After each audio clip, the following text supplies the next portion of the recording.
Hey guys, 5 time management tips for you today really quickly. It's going to start with number 1, establishing the value of your time. The value of your time is such an essential thing to get your mind around, because when we waste time, we're actually wasting an asset we'll never get back. So you can look at your last year, your last 12 months, and you can figure this out really rapidly. You take your total income that you made to yourself and divide it by the total number of hours worked, and it will tell you what you're worth per hour based on last year's numbers. So let's just assume for successful agents that that's $200 an hour. For many agents it is. Or maybe it's $300 or $400 or $500 an hour for some of you watching this. When you then know that number and you understand that number, you then might rethink how you're spending that precious asset. In other words, I might not waste an hour of time in the office doing something unproductive when I know I'm tearing up $200 or $300 or $400.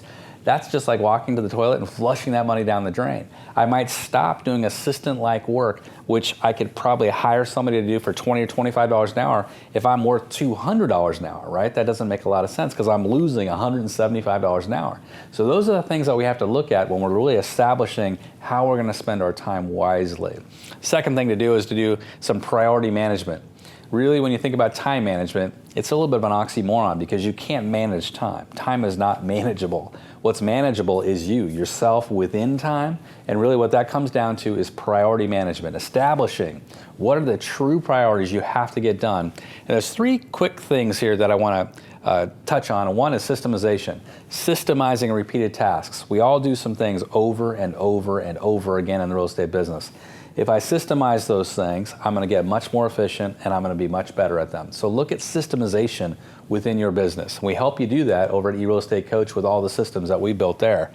Batch repeated tasks. This would be like calling sellers, following up on transactions, calling buyers, doing the things that we know we're supposed to be doing every week, but doing them batch. In other words, we do those things together.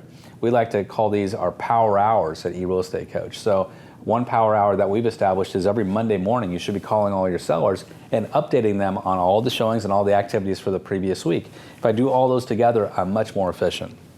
And third is schedule repeated tasks. Repeated tasks are things that I know I'm supposed to be doing every week, like reviewing all my escrows, for instance.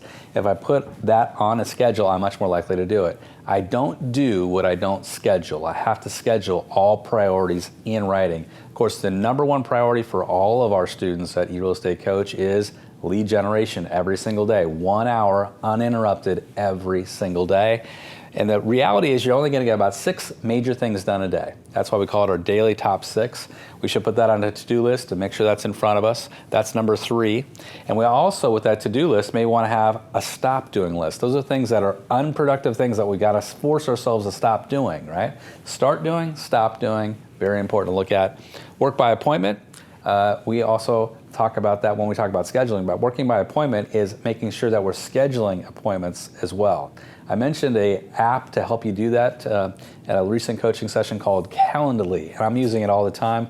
That's where you can send this link to your clients and they can schedule themselves onto your calendar so you can work by appointment, calendly.com. Check that out. I'll put that in the blog comments below so you can click on that. And the last one is Eat the Frog Daily. What does that mean? That means you're doing the hardest part of your day first. You're getting the worst part of what you have to get done as soon as you possibly can, and that way you'll win the day. For some of you, that might mean exercising. You're like, that's the last thing I want to do, so you do it first, you get it out of the way. Some of you might be prospecting. I got a prospect today. I don't want to really do it, but I'm going to do it first. I'm going to eat the frog. I'm going to fix this one issue and take care of it so I don't have to think about it again during the day. Believe me, your productivity will soar when you start eating that frog every single day. Have a great day, good selling. We'll see you next time over at eRealEstateCoach.com.